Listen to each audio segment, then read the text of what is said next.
So Cricket West Indies, aka the West Indies Cricket Board, is at it again, appointing another foreigner, this one interim, to teach West Indian players how to bat, bowl, and field.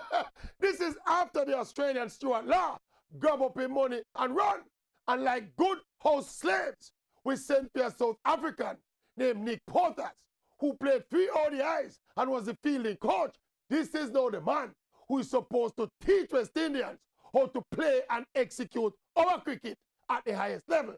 Is me alone if there's something wrong with that? Of the last 8 West Indian cricket coaches, including this one, 5 have been foreigners, 4 Australians, and now a South African.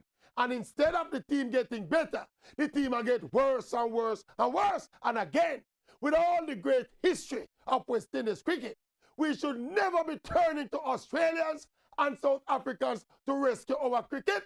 And we don't even realize that these people actually are sinking cricket deeper and deeper into nothingness.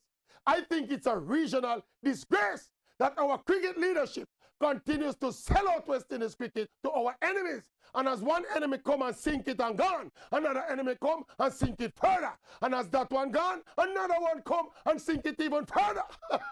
Joke thing, what them call people who keep doing the same thing over and over again and expect different results. What I'm calling people again? I can't remember what I'm calling people again.